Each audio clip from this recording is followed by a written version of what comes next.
Hello, my dear friends. How are you? I hope you are fine. Welcome to my channel, Law Scholars and Legal Issues. I am Advocate Vanita. I am presenting here again with another important topic that is related to CRPC. In the last previous class of CRPC, we have already discussed about Section 157. Section 157 relating to occurrence report. Occurrence report कैसे submit होगी, क्या उसके पास जिसके पास power है वो magistrate के पास power है, वो हम डिस्कस कर चुके हैं। आज का लेक्चर हमारे लिए इंपॉर्टेंट होने वाला है क्योंकि ये वो एक कंसेप्ट है जो पुलिस जो है मोस्टली इन्वेस्टिगेशन में यूज करती है। मोस्टली क्या हर बार यूज करती है और हर एक व्यक्ति को जो भी उस केस से रिलेटेड है उसे वहां गवाही वगैरह देने के लिए, विटनेस बनने के लिए जाना पड़ता है, अपने स्टेटमेंट रिकॉर्ड करवाने के लिए जाना पड़ता है, जिससे हम नॉर्मली 161 की स्टेटमेंट की बात कर देते हैं। चलिए इसको समझते हैं ये क्या कुछ कह रहा है। अगर हम 160 की बात करें, police officers power to require attendance of witness, इसमें क्या है अटेंडेंस, जहां पर पुलिस की पावर है कि वो किसी की भी अटेंडेंस जो है विटनेस की वो ले सकता है।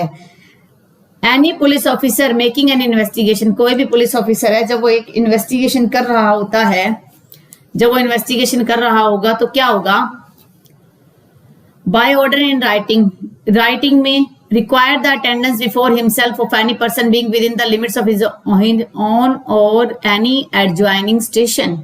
कि मान लीजिए कोई occurrence हो गया, वहां पर अटेंडेंस रिक्वायर्ड होगी, जो आसपास के लोगों को वो अटेंड करेगा। अटेंड करने के बाद अगर कोई व्यक्ति ये कहता है कि जी मैं अपनी स्टेटमेंट दर्ज करवाना चाहता हूं, तो उसको वो राइटिंग में ले लेगा। फ्रॉम द इंफॉर्मेशन गिवन और अदरवाइज, उसके पास कोई इंफॉर्मेशन आई थी उस मामले में या किसी और तरीके से। appears to be acquainted with the facts and circumstances of the case, ये किसकी अटेंडेंस को रिक्वायर कर रहा है, लिखित में ले रहा है। appears to be acquainted, जो फैक्ट से और सर्कमस्टेंसेस से जानते हो, such person shall attend as so required, वो व्यक्ति जो है से को जो है एक तरीके से पुलिस वो उसकी अटेंडेंस लेगी। Provided that no male person under the age of 15 years, ये प्रोवाइजो इंपॉर्टेंट है, 2009 में ऐड हुआ है। 15 साल से छोटा कोई भी और 60 साल से बड़ा कोई भी मेल और वुमन और मेंटली डिजेबल्ड पर्सन, उनको shall be required to attend at any place other than the place in which such male person और वुमन रिजाइड, उनको वहां पर उनकी अटेंडेंस होगी जहां पर उनको वुमन और जो मेल पर्सन है वो वहां पर रहते हों। द स्टेट गवर्नमेंट में by rules made in this behalf, second clause कहता है कि स्टेट गवर्नमेंट जो क्या कर सकती है, provide for payment by the police officer of the reasonable expenses of every person, कह रहा है कि जो भी पुलिस को अटेंड करेगा तो उसके लिए रीजनेबल एक्सपेंसेस जो पुलिस पे करेगी। क्या एक्चुअल में ये होता है, बल्कि आम व्यक्ति को पुलिस को पे करना पड़ता है। Attending under subsection 1 eight any place other then his residence at any other place, जहां भी अपने जगह को छोड़कर कहीं और अगर उनका कोई भी अटेंडेंस होती है तो उस मामले में पुलिस जो है वहां पर क्या देगी, पेमेंट करेगी। पर एक्चुअल में ऐसा कुछ होता नहीं है। अगर हम कंसेप्ट को देखें 160 को, तो सेक्शन 160 जो है ये इन्वेस्टिगेशन ऑफिसर को एक पावर देता है कि अगर वो चाहे तो किसी भी व्यक्ति जो एक्वेंटेड विद द फैक्ट्स है उनकी स्टेटमेंट रिकॉर्ड कर सकता है। अगर मान लो कोई उनको अपनी अटेंडेंस जो है वहां पर नहीं देता तो वो 174 आईपीसी के तहत हो सकता है कि उनकी लायबिलिटी अराइज हो जाए। अगर हम बात करें कि द इंटेंशन जो है लेजिस्लेचर की इस चीज के लिए क्या थी, उनकी इंटेंशन ये थी कि किसी भी टाइम नॉर्मली क्या होता है कि जब कोई अकरेंस होता है, कोई घटना होती है, कोई भी हमें गवाह सबूत नहीं मिलते, तो पुलिस क्या करती है, वहां पर आसपास के एरिया में जाती है, सभी से पूछताछ करती है, उनकी अटेंडेंस लेती है। यानी कि अटेंडेंस का मतलब है कि वहां जाकर पूछताछ करेगी और कोई व्यक्ति जो रिटर्न में अपनी स्टेटमेंट देने को तैयार हो जाता है, जो ये कहता है जी मैं इस मैटर को जानता हूं, तो पुलिस वहां पर उसकी स्टेटमेंट रिटर्न में ले लेगी। और ऐसा भी नहीं है कि जो स्टेटमेंट वो लेगी तो उनको कंपलसरी कोर्ट में ही आना पड़ेगा, ऐसा भी कोई जरूरी नहीं होता। तो इसको अगर एग्जांपल के थ्रू हम समझते हैं, देखिए मान लीजिए यहां पर एक कोई होटल है, मान लीजिए यहां पर कोई एक होटल बना हुआ है। इस होटल के अंदर दो व्यक्ति ए और बी थे।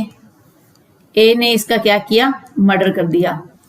इस होटल में अदर पर्सन भी थे। अदर पर्सन मीन्स कोई वेटर था, कोई ओनर है, अदर पर्सन भी हो सकता है कोई। जब ये होटल के बाहर निकलते थे, यहाँ पर कोई रेडी हो सकती है, कोई फ्रूट की रेडी वगैरह कुछ हो, यहाँ पर कोई मान लो एक बार्बर की शॉप हो सकती है, बार्बर शॉप हो सकता है। इस इधर मान लो कोई पार्क बना हो। तो इस प्रकार से काफी चीजें जो है आसपास हो सकती है। हो सकता है यहाँ पर एक बस स्टैंड हो। अब पुलिस है, यहाँ पर कोई पुलिस ऑफिसर है, पुलिस स्टेशन है, इसको खबर मिलती है इस मर्डर के बारे में। ये व्यक्ति यहाँ आता है। यहाँ आने के बाद पार्क में कुछ लोग हैं और यहाँ पर कुछ शॉप है, यहाँ बार्बर शॉप है, बस स्टैंड है। यहाँ की तफ्तीश वो बाद में करेगा, यहाँ के जो लोगों से पूछताछ बाद में करेगा। लेकिन सबसे पहले आएगा, जो होटल के ओनर है उससे पूछताछ करेगा, वेटर है उससे पूछताछ करेगा, कोई दूसरे व्यक्ति होटल में उस टाइम थे उनसे पूछताछ करेगा कि कौन व्यक्ति थे, किसने किसका मर्डर किया। तो इस प्रकार से पूछताछ कर लेगा, वहां से पूछताछ करेगा। और अगर कोई व्यक्ति ये सोचता है कि जी मुझे अपनी स्टेटमेंट को लिखवाना है, तो व्यक्ति वहां पर अपनी रिटर्न स्टेटमेंट देगा। उसकी इच्छा है तब वो देगा, अदरवाइज कोई कंपल्शन तो है नहीं। रिटर्न स्टेटमेंट के बाद अगर हम बात करें इस चीज की, तो फिर यहाँ से उसको पूरे पुलिस को कोई भी एविडेंस नहीं मिल रहे हैं, कोई भी क्लू नहीं मिल रहा, तो पार्क में जाएगा कि आसपास के कोई भी लोग हैं, पार्क में कोई थे उस टाइम, उनसे पूछताछ करेगा।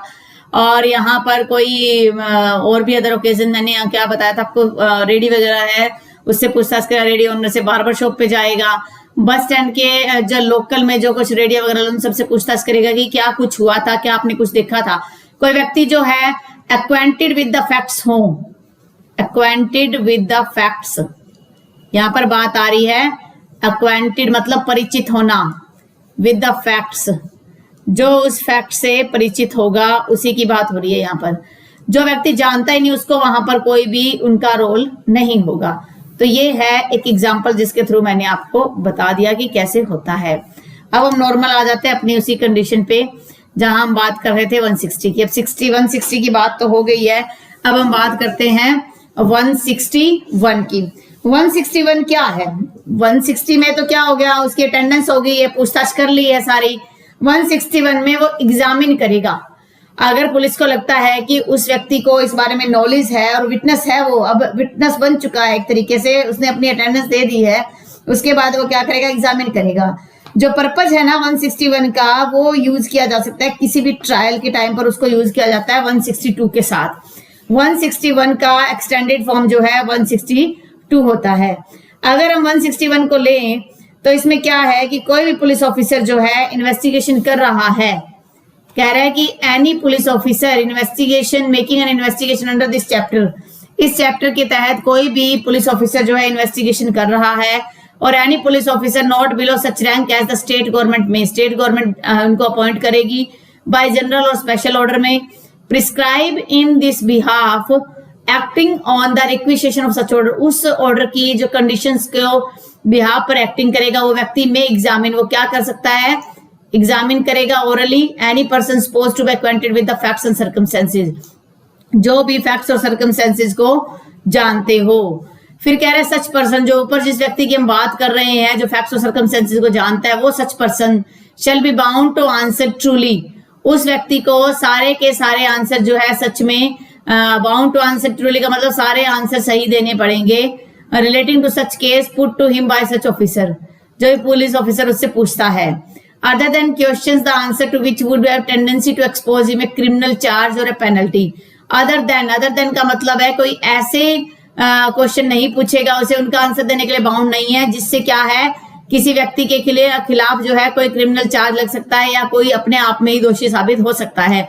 उस मामले में पुलिस यहाँ पर क्या करेगी, वो व्यक्ति जो है यहाँ बाउंड नहीं है आंसर देने के लिए। अगर हम बात करते हैं 161 की, 161 एक तरीके से सेकंड क्लॉज में मैंडेट करता है किसी भी व्यक्ति को कि वो बाउंड है आंसर देने के लिए, लेकिन अगर मान लो कोई ऐसे आंसर है जिससे वो व्यक्ति खुद दोषी बन रहा हो, तो उस मामले में उसको आंसर देना जरूरी नहीं है। लेकिन अगर इसको हम रिलेट करते हैं सेक्शन, अगर हम इसको रिलेट करें, इसको अगर हम सेक्शन, एक second, where is the pencil,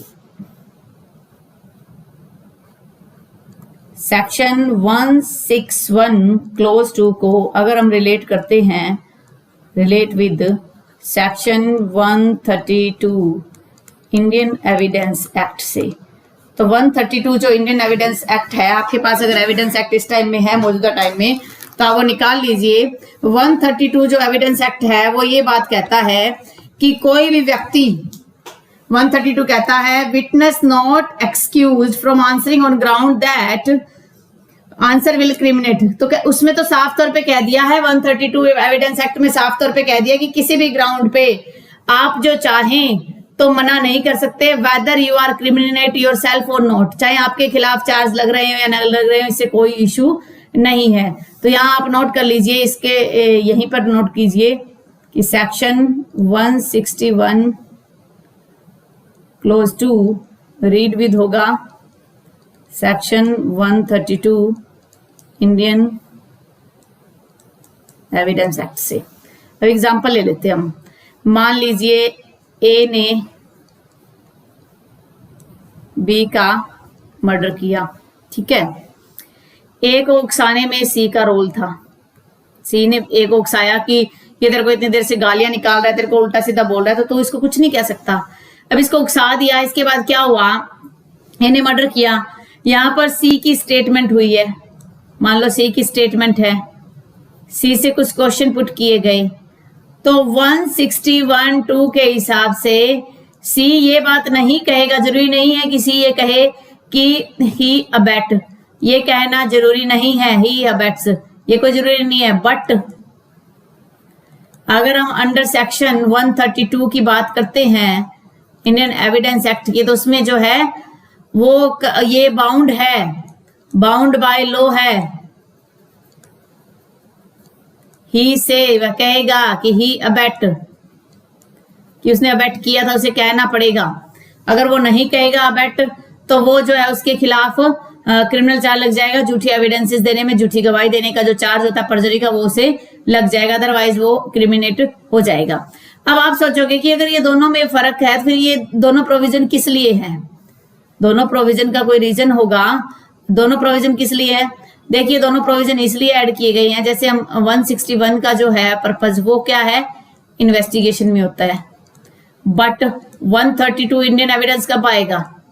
court proceeding में आएगा। कोर्ट प्रोसीडिंग में जब ट्रायल चलेगा उस टाइम में।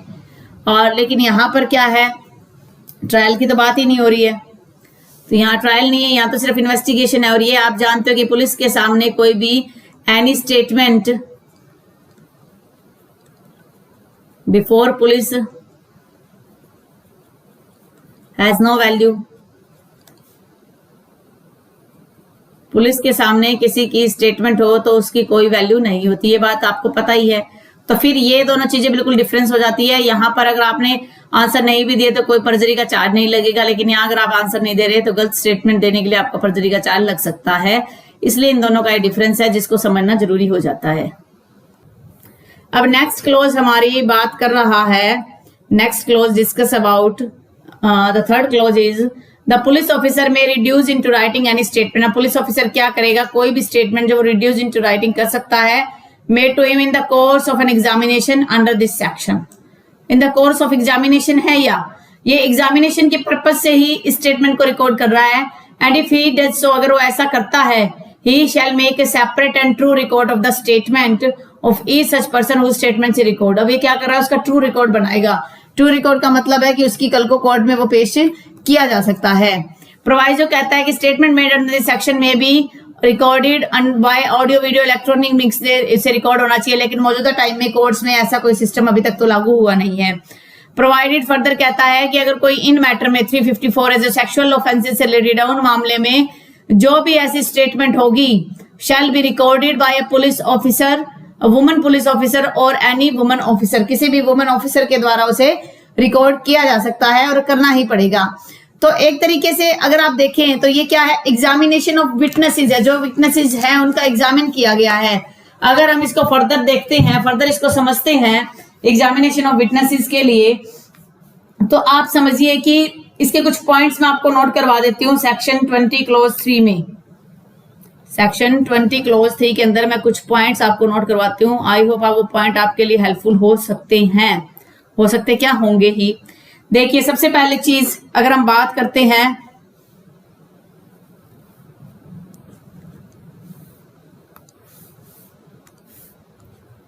सेक्शन 136 क्लोज 2 की मैं बात कर रही हूं। ये बात कर रहा है कि ये विटनेस पे अप्लाई होता है।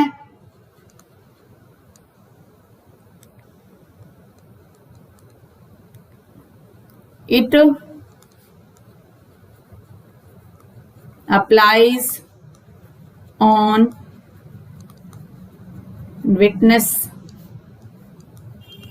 विक्टिम, विटनेस विक्टिम पे अप्लाई होता है और एक्यूज्ड पे भी। एक्यूज्ड को भी इसमें ट्रू आंसर्स देने हैं, बट जो उसको इनक्रिमिनेट कर रहे हैं वो जरूरी नहीं है।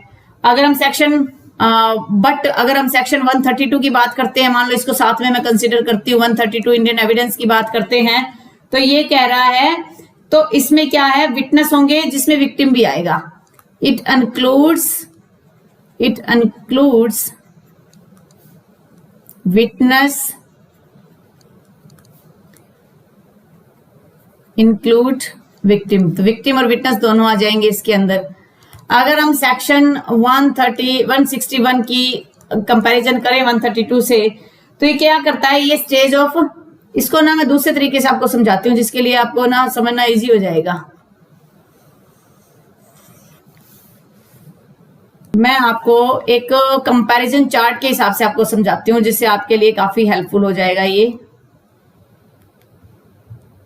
एक तो नया नया पेन टेबलेट है, इसे चलाने में भी थोड़ी मुश्किल होती है। चलो देख लीजिए, यहाँ पर हम बात करते हैं सेक्शन 161 क्लोज 2 की, यहाँ बात करते हैं 1632 की। पहली चीज, अप्लाइज कहां पर होगा, ये applies on witness victim as well as accused, इन सब पे अप्लाई होगा। ये अप्लाई होगा, अप्लाइज टू विटनेस, इसमें क्या आ जाएगा, इंक्लूड्स विक्टिम आ जाएगा। Second, it is stage of investigation, stage of investigation है, और ये क्या है, it confines only in inquiry और ट्रायल। ये एक प्रोविजन यहां पर अप्लीकेबल होता है। अगर 136(2) की आगे बात करें तो self incriminating answer not necessary है। Self incriminating answers not necessary, but यहां पर क्या है, नेसेसरी है। आपको अपने सेल्फ इंक्रिमिनेशन के आंसर भी देने पड़ेंगे, उसके लिए भी आप मना नहीं कर सकते। अगर हम बात करते हैं कि सेल्फ इंक्रिमिनेशन तो मना किया हुआ है आर्टिकल 20 क्लोज 3 के अंदर, तो उसके रिगार्डिंग भी अगर हम इस कंसेप्ट को आगे समझते हैं तो इस कंसेप्ट में आगे एक इम्पोर्टेंट केस है इसके रिगार्डिंग, वो मैं अभी आपको बताती हूँ। वो इम्पोर्टेंट केस क्या कहता है, एक सेकेंड। वो केस है, इस केस की जब हम बात करेंगे तो हम आर्टिकल 20 क्लोज 3 और सेक्शन 161 क्लोज 2 की हम उसमें डिस्कशन करेंगे। अगर हम बात करें section 161 close 2 and article 20 close 3 की अगर हम इसकी बात करते हैं तो इसमें एक लैंडमार्क केस है, नंदिनी सतपथे। स्पेलिंग का थोड़ा कुछ हो सकता है, आप देख लेना अगर कोई स्पेलिंग का कोई कंफ्यूजन हो तो। नंदिनी सतपथी वर्सेस पीएल धानी। वैसे एग्जाम में आप केस कैपिटल में ही लिखना बेनिफिशियल रहेगा। 1978 का था। इसमें इश्यू अराइज हुआ था कि क्या ये इंक्रिमिनेटिंग है। तो उसमें पहला क्वेश्चन था whether such person refuse to answer. First question arises whether, जो स्टेटमेंट इसमें ली जा रही है, whether such person refusing to answer.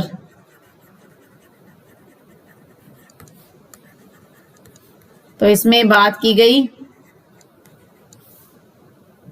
Yes, refuse कर सकता है। सेकंड क्वेश्चन है कि वेदर कॉन्स्टिट्यूशनल शील्ड जो है वो सिर्फ कोर्ट के अंदर अप्लाई होगी या इन्वेस्टिगेशन में। Whether article 20 clause 3 applies on courts also। तो इसका आंसर कोर्ट ने दिया कि नहीं, ओनली इन इन्वेस्टिगेशन, सिर्फ ओनली इन इन्वेस्टिगेशन में ही ये लागू होगा। तो ये मेन क्वेश्चन थे, इसको लेके चैलेंज किया गया, लेकिन क्या था कि कोई बड़ा इश्यू इसमें राइज हुआ ही नहीं, क्योंकि कोर्ट ने इसमें लिबरल इंटरप्रिटेशन करते हुए यही कहा कि अगर आप कोर्ट में जाएंगे तब उस पर जो है आपको उसमें कोई भी जो इश्यू है वो अराइज नहीं होगा, कोर्ट के अंदर होगा, लेकिन यहाँ पर आप कोई भी स्टेटमेंट अपनी दे सकते हो। थर्ड क्वेश्चन इसके अंदर निकल के आया, थर्ड क्वेश्चन था कि what is the ambit of cryptive expression. Compelled witness word जो यूज किया गया है, क्या वो सारी चीजें इसमें शामिल हो जाएंगी। तो ये बात कही गई कि हाँ, जो कंपेल्ड विटनेस है वो भी इसमें शामिल होगा। Compelled witness also included in this section। ये बात इसमें कही गई। फोर्थ पॉइंट इसमें ये कहा गया, फोर्थ भी नेक्स्ट पॉइंट निकल के आया कि पैरामीटर्स क्या है। जो पैरामीटर्स हैं कि पैरामीटर को मतलब है किससे हम इसकी तुलना करेंगे। पैरामीटर्स ऑफ सेक्शन 160 क्लोज 2 की पैरामीटर्स क्या है। तो कहा गया कि जो आर्टिकल 20 क्लोज 3 में है वही इसके पैरामीटर्स होंगे। फिर बात की गई कोई भी व्यक्ति जो है अंडर सेक्शन हम इसकी बात करते हैं 161 की, तो क्या उसमें एक्यूज भी इंक्लूड होगा। तो ये बात इसमें कही गई कि यस। नेक्स्ट पॉइंट हम डिस्कस करते हैं, yes accused is also included in section 161 close 2 के अंदर। तो ये बात इसमें कही गई थी। तो कहता है कि डिमार्केशन क्या है, डिमार्केशन किस चीज का है, किस प्रकार का आप डिमार्केशन मानेंगे। तो डिमार्केशन के लिए, डिमार्केशन का मतलब होता है कि कोई तो लिमिट होगी जो दोनों को डिवाइड करती होगी। तो कोर्ट ने ये बात कही, 2 पार्ट्स में इसको डिमार्क कर दिया। First is mental element.